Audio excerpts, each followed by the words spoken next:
but she always had the deepest respect for all of her colleagues, even those to whom she vehemently disagreed, and particularly the Judiciary Committee, because it gave her a platform to make a meaningful impact on the lives of America. If Sheila took up a cause, she could be relentless, whether that meant making one extra phone call, going to one more meeting. She would not rest until she thought she'd done everything she could to fight for the issue about. Through it all, she stayed true to her values, to her heart. We are all better for having known her. The American people are better for having had her in their corner. I will deeply miss her for the issues she cared about. Through it all, she stayed true to her values and always had the people of Houston close to her heart. We are all better for having known her. The American people are better for having had her in their corner all these years. I will deeply miss my friend and colleague. May her memory be a blessing. I yield back. I want to thank the ranking member. Well said. Now, Chair will recognize himself for an opening statement. July 13th was a terrible day for America. We all agree spirited debate, fighting for what you believe in, are part of what makes this country the greatest nation in the world. But the First Amendment and robust political debate are not consistent in any way with violence.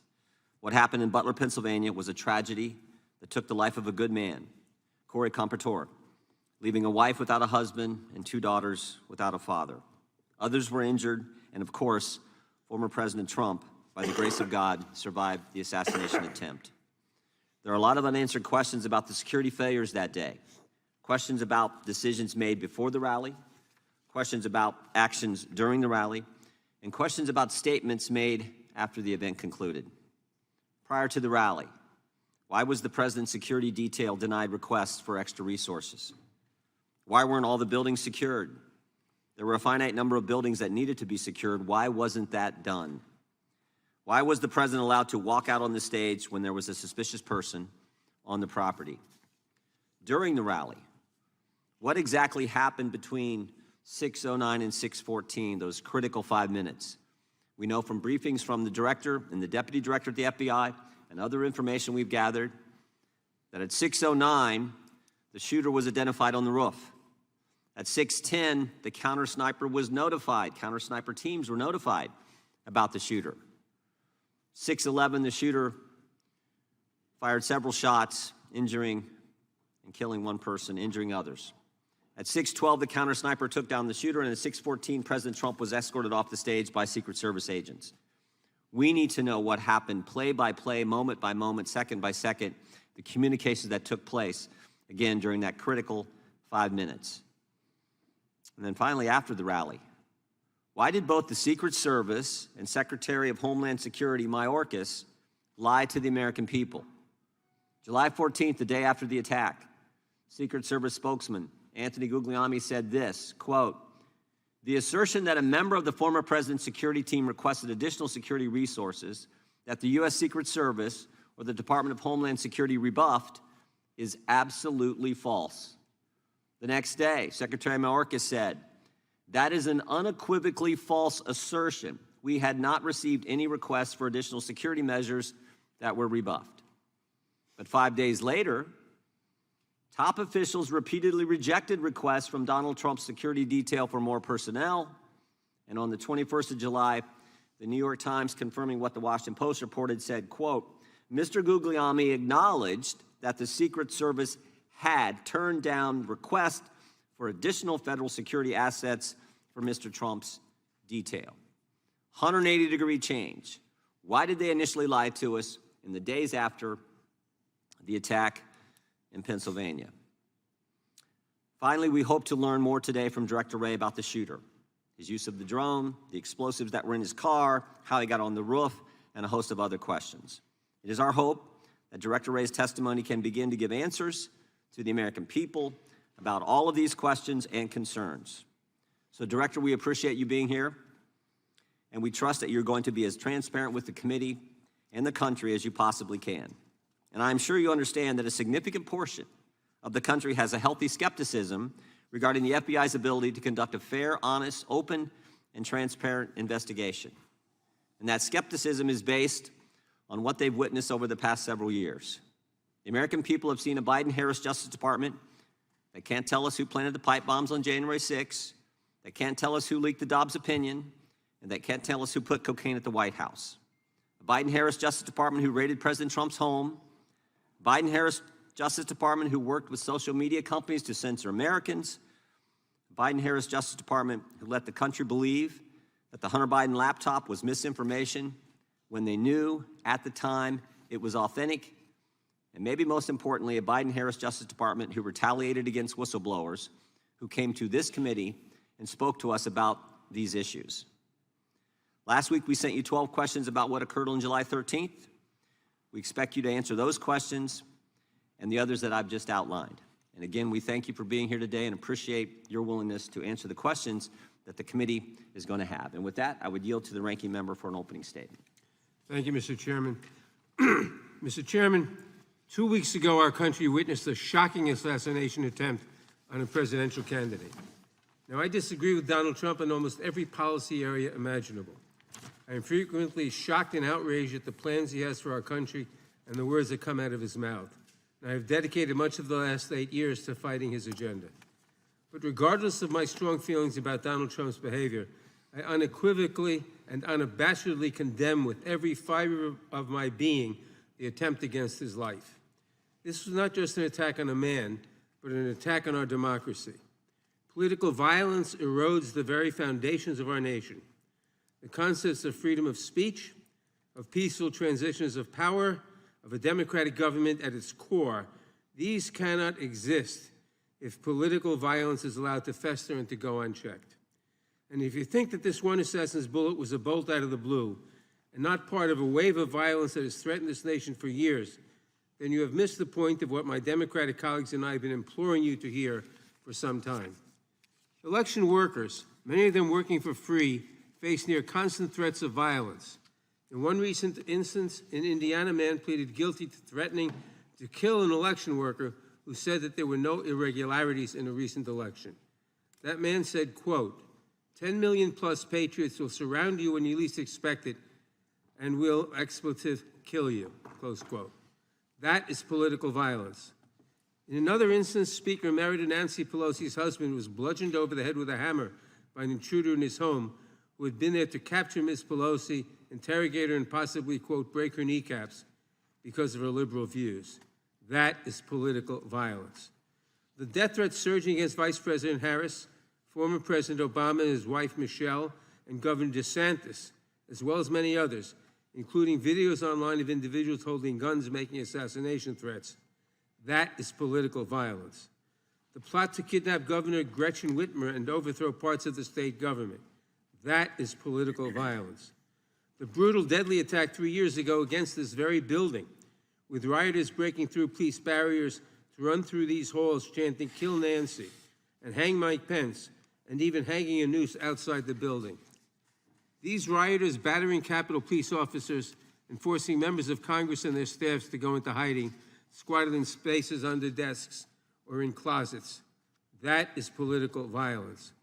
This assassination attempt, as horrific as it is, should surprise no one. And you would think a political party that almost lost their presidential candidate through an act of political violence would have something to say about the way their leaders keep talking about the next election. Donald Trump has warned there will be a, quote, bloodbath if he loses. Republican Ohio State Senator George Lang said just last week at a rally for J.D. Vance that he is, quote, afraid that civil war might be necessary if Republicans lose the November election. President of the right-wing think tank and Project 2025 leader, the Heritage Foundation, Kevin Roberts, said on Stephen Bannon's podcast, quote, "We are in the process of the second American Revolution, which will remain bloodless if the left allows it to be," close quote. Republican former Alaska Governor Sarah Palin said in August of last year of Trump's indictments, "Do you want us to be in civil war? Because that's what's going to happen. We're not going to keep putting up with this. We do need to rise up and take our country back," close quote. I could go on, but it's more and more of the same. and I hear nothing from the other side of the aisle in this room about these statements. Do you support a bloodbath if you don't get the election outcome you want? Do you justify violence if the left does not agree with you? And what exactly has preoccupied this Republican majority while their allies threaten violence to their political enemies, real and imagined? We have chased down baseless conspiracy theories designed solely to influence the 2024 election in favor of Donald Trump. We have spent millions of dollars and thousands of hours of staff time in more than 100 transcribed interviews, chasing false accusations against President Biden, supporting an impeachment effort that seemed designed to fail, and hunting for a smoking gun that simply does not exist. And instead of admitting that these investigations found no corruption, coercion, or unethical behavior by the Biden administration, Republicans chose to just dig deeper and spend more money. Imagine what could have happened if we had spent these thousands of hours of staff time and those millions of taxpayer dollars addressing even one aspect of the political violence that now threatens our country. Perhaps, had this Republican majority lifted a finger to help a nation that is awash in guns, the assassinate Butler would not have had such easy access to the weapon he used to fire on that crowd. Director Wray, your agency is responsible for addressing some of the most serious issues of our time. The Bureau fights gun violence, which claims the lives of 40,000 Americans every year. It protects election security from growing threats from malign foreign actors who are working tirelessly to influence our elections. It protects against domestic terrorists and violent extremists who have been a growing threat in recent years and have carried out horrific mass shootings and deadly events around the country. And so much more.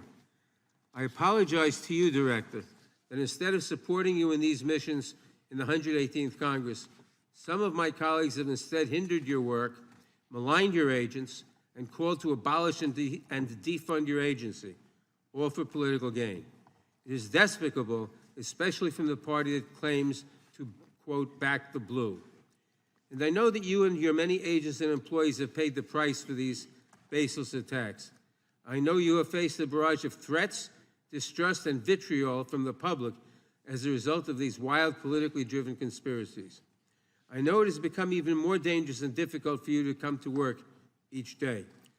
I may not agree with you on everything, but I sincerely thank you and every employee in your agency who continues to protect our country. The FBI is vital to keeping America safe, and I pray that today we can focus on the real, substantive work of the agency. It is the least we owe our country in these times. I yield back. Gentleman yields back. Without objection, all other opening statements will be included in the record. We will now introduce today's witness. The Honorable Christopher Wray has been the director of the FBI since 2017. He previously served as the Assistant Attorney General for the Criminal Division of the Department of Justice, the Principal Associate Deputy Attorney General, and Associate Deputy Attorney General, and as Assistant U.S. Attorney for the Northern District of Georgia. Again, Director Wray, you've been here many times. We appreciate you being here today. Look forward to your testimony and answering our questions. We will begin by swearing you in. Would you please rise and raise your right hand? Do you swear or affirm under penalty of perjury that the testimony you're about to give is true and correct to the best of your knowledge, information, and belief, so help you God? Let the record let the record reflect that the witness has answered in the affirmative. Thank you, and please be seated. We have votes coming in about 10 minutes, but we definitely want to get through your opening statement as far as we can, and this is going to be an interesting day on Capitol Hill with the Prime Minister of Israel here as well. So, Director Wray, you're recognized for your opening statement. Good morning, Chairman Jordan, Ranking Member Nadler, members of the committee. I want to begin by offering my condolences on the passing of Representative Jackson Lee, who served the people of Texas in this body and on this committee for so long. Thank you all for your support of our efforts to protect the American people and uphold the Constitution. I am proud to be here today representing the 38,000 special agents, intelligence analysts, and professional staff who make up the FBI, men and women who every day work relentlessly to counter the most complex threat environment I've seen in my tenure as FBI director, maybe in my entire career in law enforcement. Before I go any further, I also want to acknowledge and offer my deepest condolences to the victims of the horrific assassination attempt in Butler County. to the friends and family of Corey Comparator, who by all accounts lost his life protecting others from danger, to the other victims, 2 of whom were critically wounded, and of course, to President Trump, former President Trump and his family. As I've said from the beginning, the attempted assassination of the former president was an attack on our democracy and our democratic process, and we will not and do not tolerate political violence of any kind, especially a despicable account of this magnitude. And I want to assure you and the American people that the men and women of the FBI will continue to work tirelessly to get to the bottom of what happened. We are bringing all the resources of the FBI to bear, both criminal and national security. Now, there's a whole lot of work underway and still a lot of work to do, and our understanding of what happened and why will continue to evolve, but we're going to leave no stone unturned. The shooter may be deceased, but the FBI's investigation is very much ongoing. To that point, I also want to acknowledge that I recognize both the congressional and the public interest in this case and the importance of this investigation to the American people. And I understand there are a lot of open questions. So while the investigation is very much ongoing and our assessments of the shooter and his actions continue to evolve, my hope here today is to do my best to provide you with all the information I can, given where we are at this point. I have been saying for some time now that we are living in an elevated threat environment.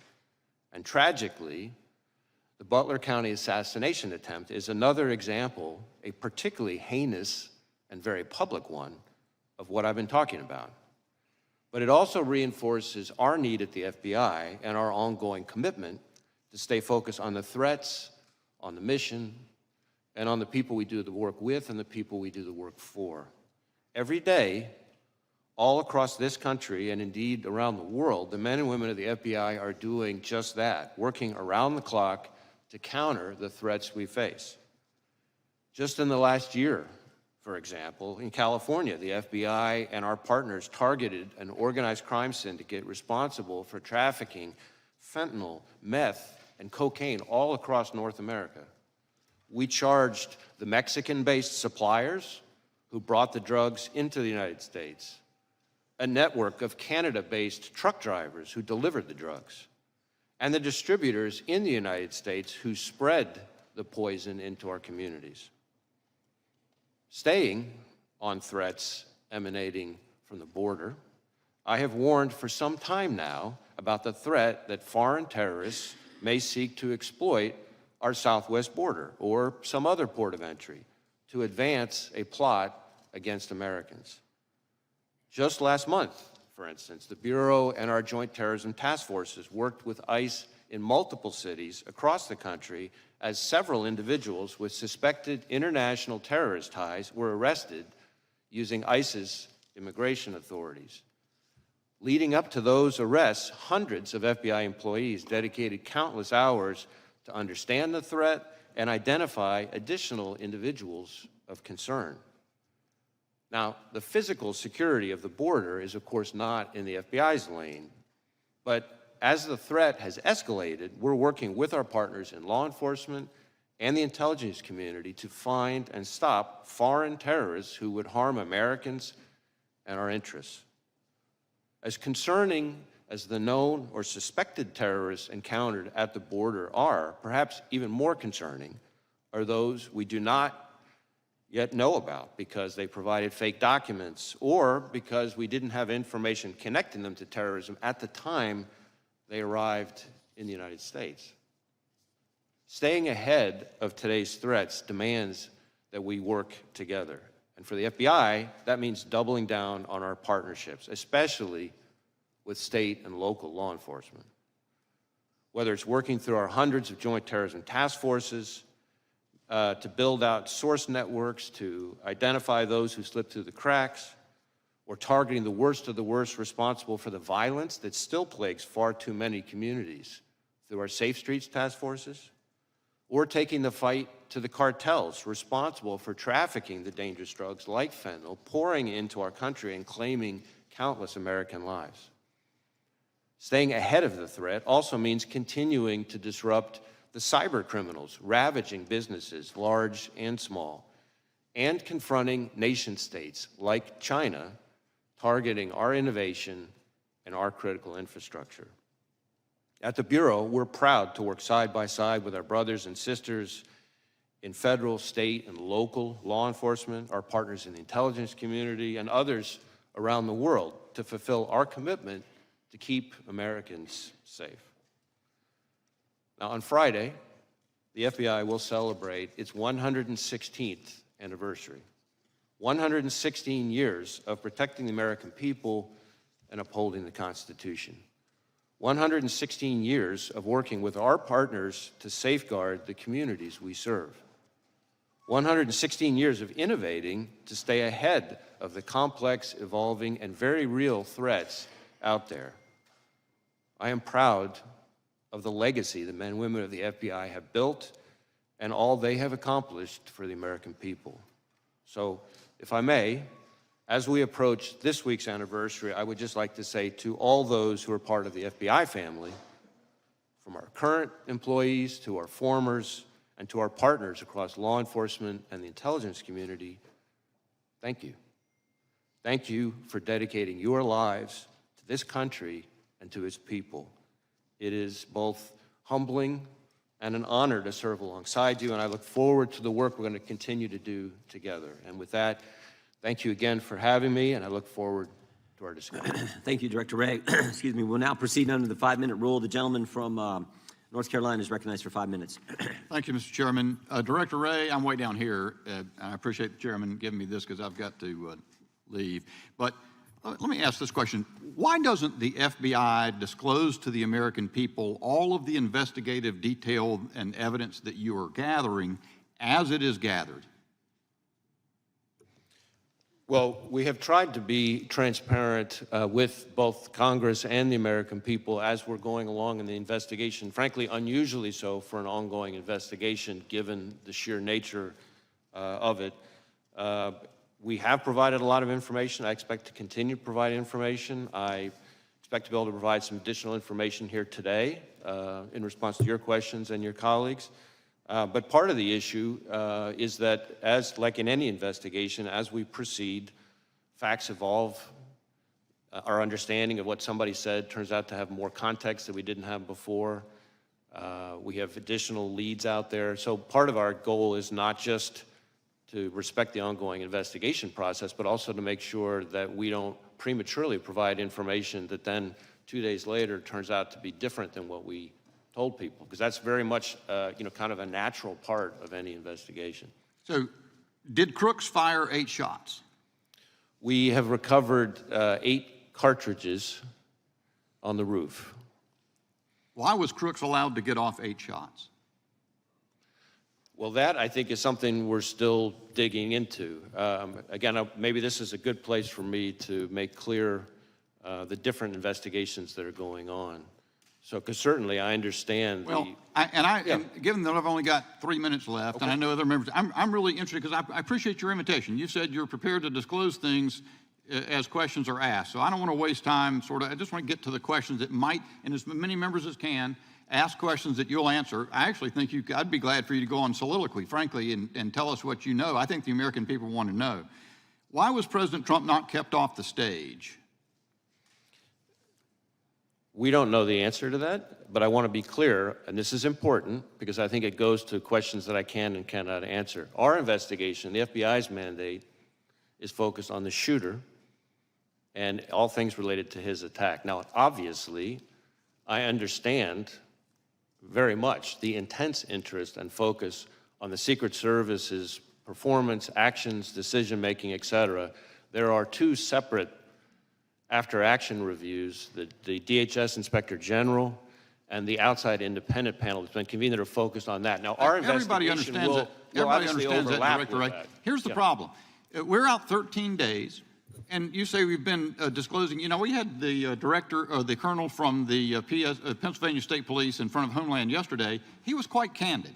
He disclosed to us that Butler Emergency Services Unit personnel were posted into the windows on the second floor of the AGR building, that they left there to go pursue the person that they spotted, Crooks, that they texted a photo of Crooks to the PSP representative in the command center. That information was relayed to the United States Secret Service. They asked that it be texted to someone else. That was many minutes before President Trump took the stand. What we don't know is why were they not keeping him off the stand? And to the extent, you know, I know we always hear when there's a criminal investigation, you got to wait for that to develop. But do you have any reason to, do you have any other target of your criminal investigation other than Crooks, who's dead? We are investigating the shooter both to determine his motive and his preparations and activities before the shooting, but also to make sure whether or not there are any co-conspirators, accomplices. At this point, have you developed any evidence to so suggest that there are any accomplices or cooperators or assisters? Not at this time, but again, the investigation's ongoing. So here's the thing. While we wait, maybe for months, and I hate to say this, I'm not trying to take a pot shot, but the country went for years with the understanding that the Hunter Biden laptop was Russian disinformation as offered by respected former intel officials, and the whole time the FBI had the laptop and then let that happen in public until finally offering testimony in a case. To the degree we wait to hear as a country and as a Congress what has happened in this event, because the FBI is conducting an investigation, it provides quarter for the U.S. Secret Service not perhaps to reckon with the problems that are obvious to everyone. So let's get a couple in while I've got 13 more seconds. One more question perhaps. Senator Grassley says that the records of the day show that there was a counter unmanned aerial surveillance operator on site. Was there? And why did that person not prevent Crooks from being able to use a drone? So again, questions about the Secret Service's performance are better directed to those other reviews. What I can tell you when it comes to drones is that Crooks himself had a drone, and I'm prepared to answer questions here today about the shooter and his use of the drone, for example. My time's expired. Gentleman yields back to ranking members recognized for 5 minutes. Thank you, Mr. Chairman. As I said in my opening statement, political violence is a scourge and entirely unacceptable, no matter the source or the target. Last October, far-right conspiracy theorists broke into Nancy Pelosi's home and bludgeoned her husband. Prominent Republicans mocked the attack and promoted conspiracy theories about it. Last August, an armed Utah man who threatened to kill President Biden was killed as FBI agents attempted to serve a warrant on him hours before President Biden landed in his state. Some on the right claimed that the man was simply a, quote, Second Amendment enthusiast. In recent weeks and months, those on the right have repeatedly called for, quote, civil war, with an Ohio state senator saying that if Republicans lose the election, quote, it's going to take a civil war to save the country, and it will be saved.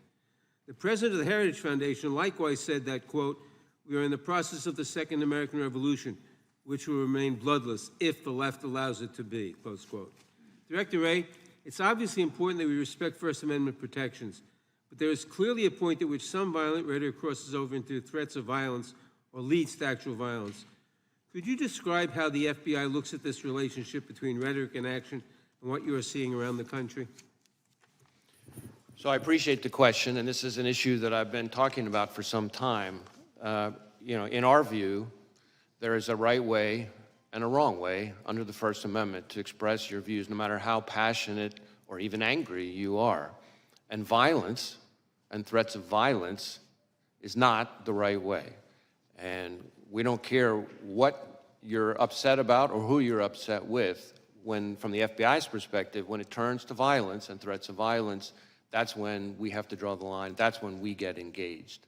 And there is an alarming phenomenon that we've seen over the last several years of that kind of passion and heated rhetoric turning into actual violence and threats of violence. We've seen it against public officials of all sorts. We've seen it against law enforcement. The number of officers shot and killed in the line of duty in this country is, frankly, outrageous and alarming. And I know that because every time an officer is shot and killed anywhere in this country, Since the day I started as FBI director, I personally call the chief or the sheriff to express my condolences and to talk to them about the victim's family. And the number of those shootings that are ambush-related, meaning somebody is targeting law enforcement because they're law enforcement, is particularly alarming. I have made around 400 of those phone calls. It's almost every 5 days that a law enforcement officer is killed in the line of duty. And that is an example of the kind of ways in which passions and heated rhetoric can bubble over into violence. Thank you. Members of Congress, their families, and their staffs have witnessed an alarming rise in threats against them. I appreciate the work your agency has done to investigate and address these threats, but I'm concerned that we do not seem to be stemming the tide. What is the FBI doing to ensure that members of Congress, their families, and their staffs are safe? So we have a very close relationship with the Capitol Police, and we have members of the Capitol Police, for example, who are on some of our task forces. We share intelligence information about things that we're seeing, trends that we're seeing with Capitol Police and others in law enforcement. Obviously, if we have specific information about an effort to target a member of Congress, then we're getting with Capitol Police in a much more specific way. But those are some of the things that we're doing. Thank you. Now, Director, your office is leading the investigation into the attempted assassination of Donald Trump. Republicans in Congress, including members of this committee, have repeatedly called for defunding the FBI. What impact would defunding or even just limiting your funding have on the FBI's ability to conduct this and other investigations?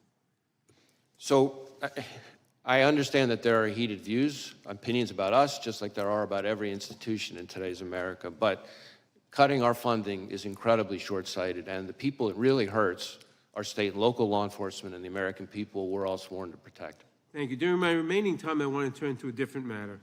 In recent days, Republican members of Congress have attacked presumptive Democratic presidential nominee Kamala Harris as a, quote, DEI candidate, which presumably is code for women and person of color. It's not a new theme for them. In May, Chairman Jordan wrote to you claiming that because of DEI initiatives, the FBI is no longer hiring, quote, the best and brightest candidates to fill the position of special agent. With my remaining time, Director Wray, can you please answer the following questions? Is it true that hiring women and people of color means that FBI is no longer hiring the best and the brightest to serve as law enforcement officers? Is there any evidence that women and people of color are less effective in law enforcement roles? And what message does it send to prospective applicants when their leaders demean them and make judgments about them based solely on their race or gender? Witness may respond. So any notion that we have lowered our standards, our hiring standards, is just not accurate. In fact, our standards are as competitive and selective as ever. We have tens of thousands of people applying, and our selection rate is about 3.1%, which is more selective than just about any university in the country. And most of our applicants, I think something like 50% of them are coming from military or law enforcement backgrounds. About 50% of them also have advanced degrees. The average age is around 31, which means they're bringing a wealth of personal and professional experience when they arrive. And to suggest that those people, because of efforts related to diversity or anything like that, are less qualified, frankly, is not at all consistent with what I see, having visited all of our field offices and seen these young people in action. I think is an insult to those hardworking men and women who've signed up to dedicate their lives for this country. Thank you, Director. I yield back. Gentleman yields back. Director, let me go back to where Mr. Bishop was. Tell me about the drone. You act like you wanted to fill us in on that. Fill us in. So we have recovered a drone that the shooter appears to have used. It's being exploited and analyzed by the FBI lab. The drone was recovered in his vehicle. So at the time of the shooting, the drone was in his vehicle with the controller. In addition, our investigation has uncovered. Do you know what time of day he flew it, and if he flew it on the day of the shot? Yeah. Oh, I'm sorry. Go ahead. Go ahead. So in addition, it appears that around 3:50 p.m., 4 o'clock in that window, on the day of the shooting, that the shooter was flying the drone around the area 2 for hours about 11 minutes. I want to be clear, but when I say the area, not over the stage and that part of the area itself, but I would say about 200 yards, give or take, away from that. We think, but we do not know. So again, this is one of these things that's qualified because of our ongoing review, that he was live streaming, viewing the footage from that, again, about 11 minutes in around the 3:50, 4 o'clock p.m. range. 2 hours before, he's flying a drone in the vicinity of the route. About 200 yards away, yes. 200 yards. Okay, that's important information. What about the bombs that we've heard about in the shooter's car? So again, the FBI lab is exploiting those explosive devices. Yep. There were, we've recovered 3 devices, 2 in his vehicle and 1 back in his residence. Are these what you would call, your experts would call sophisticated operations, or this? I don't know.